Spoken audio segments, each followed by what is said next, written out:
Alright, first off, let's get one thing straight. When I say anime movies, I'm not talking about standalone pieces like Kimi no Nawa or A Silent Voice. And I'm not talking about live action adaptations. Although yes, those do suck. I'm talking about movies from longer running shonen, like My Hero Academia, Bleach, Naruto, etc.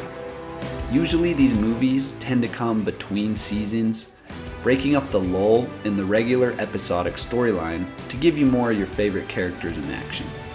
And look, saying they suck is going a bit far, because I don't really hate them. In fact, I enjoy them for what they are. But afterwards, I always felt like it was meh. I mean, sometimes it just feels like there are no stakes whatsoever, because you know they have to bring back all the characters for the next season. And you know nothing earth-shattering is going to happen either, because all the character and story development is reserved for the actual seasonal episodes.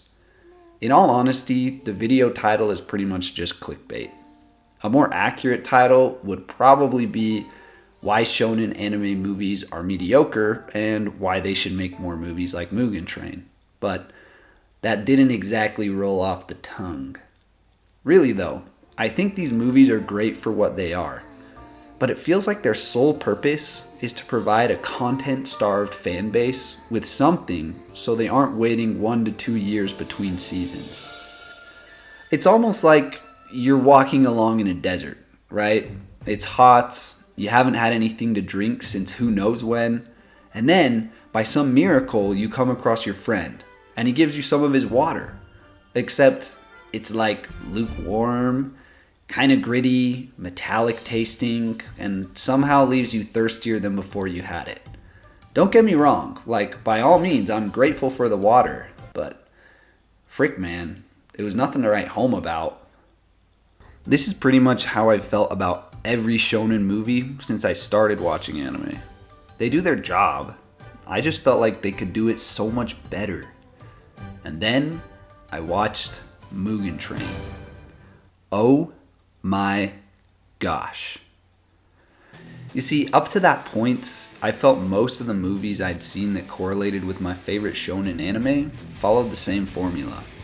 Number 1, introduce us to some new, overpowered villain. You know, the kind that can be killed without impacting the actual story.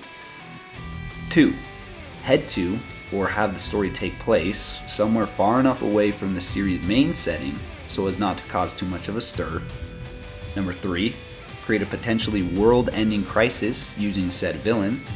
4, have the heroes almost lose and die. 5, take a miraculous recovery. Make a miraculous recovery and take a fat W against all odds. And number 6, the most important one, move on and forget the whole thing. Let's use My Hero Academia's Heroes Rising as an example. As the movie gets going, we're introduced to a new set of baddies right off the bat. Kimura, Mummy, Slice, and their leader, Nine. And while connecting them, at least at the beginning, with the League of Villains is a nice gesture, it ends up feeling pointless when you realize the League doesn't even show up to support their comrades throughout the rest of the show. At least until the end, when Shigaraki friggin' kills Nine. Meanwhile, our ever unfortunate friends in Class 1A are running their own mini-hero agency on Nabu Island. The perfect out-of-the-way location for some extra destructive fight scenes. There aren't too many big issues to deal with here, so the class spends most of their time running errands or saving cats. It's a pretty chill gig, one with little to no action and lots of free food. Then, one day, everything changes when our boy Nine and his goonies attack the island in order to steal a young boy's quirk to stop his degenerating cell disease. The attack causes a power outage and destroys all the boats, preventing them from receiving the aid of pro heroes. After some intensive planning and relocating of civilians, the students carry out a strategy to separate and defeat the villains when they come for round 2. Quite a few fight scenes later, the final showdown between Nine, Deku, and Bakugo commences. Realizing that they won't be able to beat him as is, Deku gives his best frenemy AIDS, and One For All, and the two go ape mode in a truly stunning battle. Like, seriously, the animation on that fight is godly.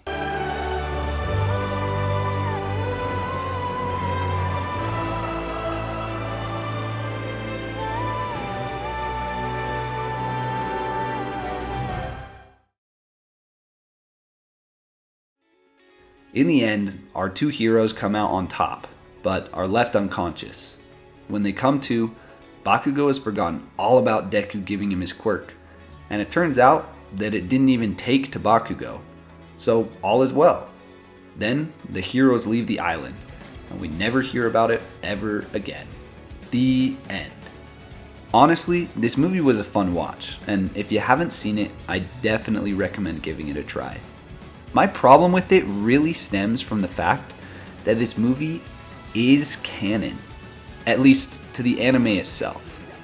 And yet, despite that, it doesn't actually commit itself to doing anything too crazy because they can't stray too far from manga canon.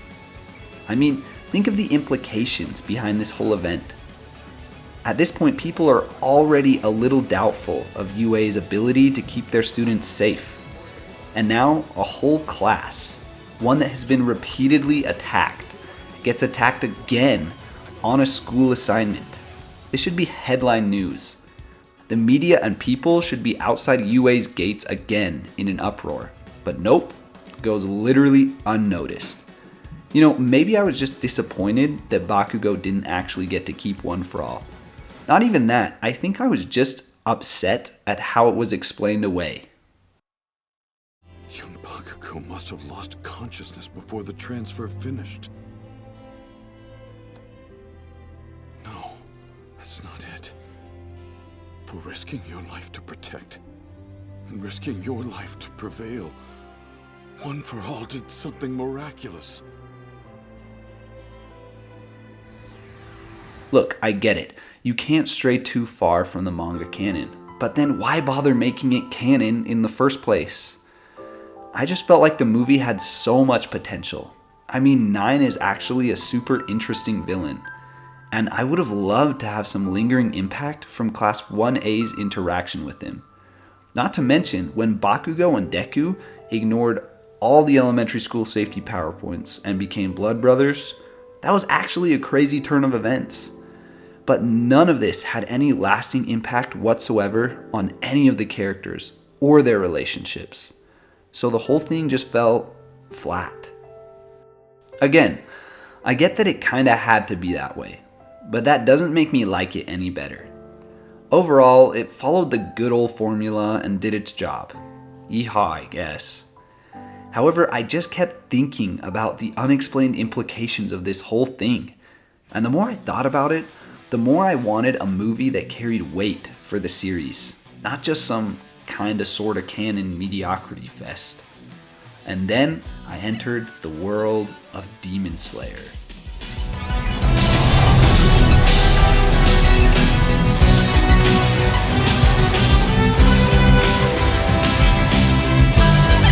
I was definitely late to the Kimetsu no Yaiba craze.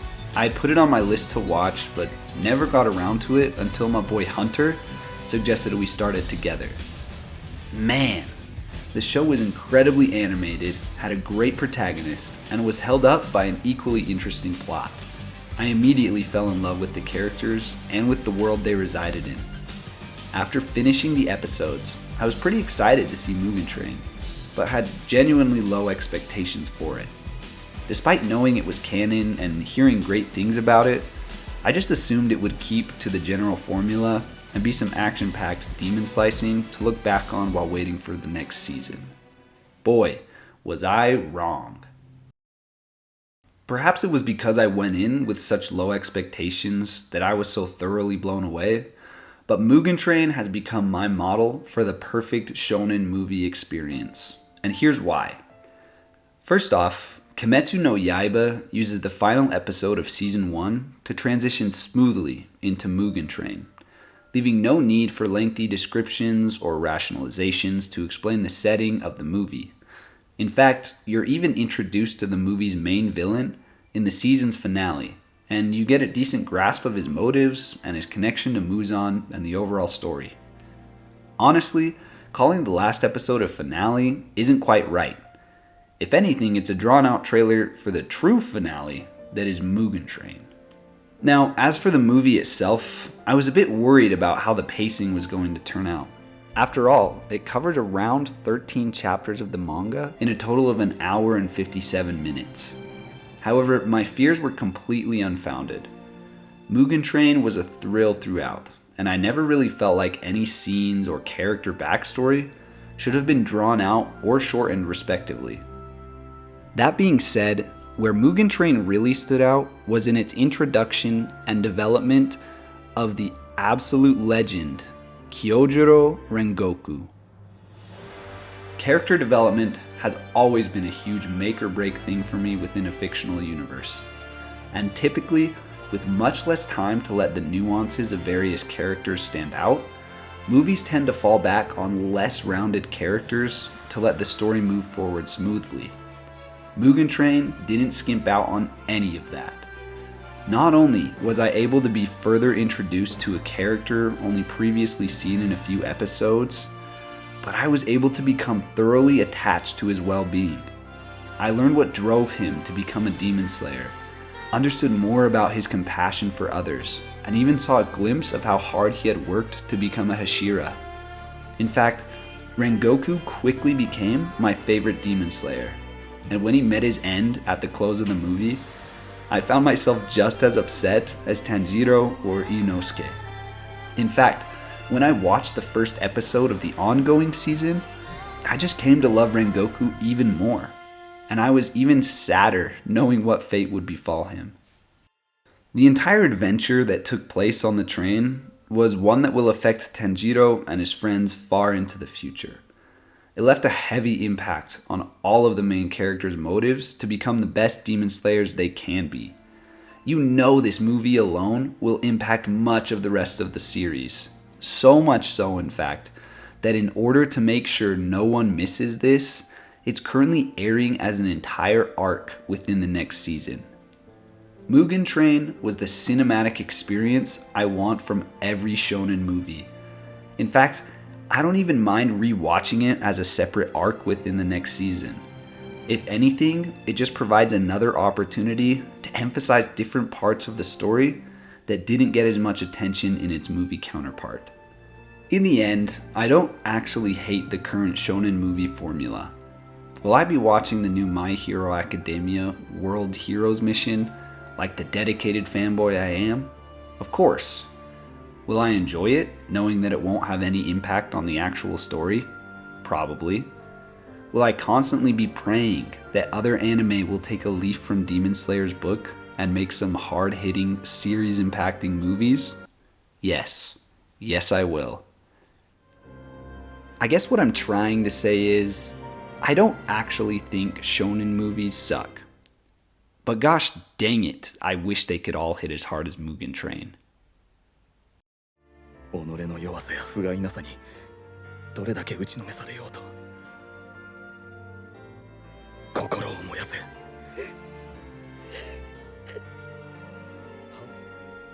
Hey guys, thank you so much for sticking with me to the end of this video.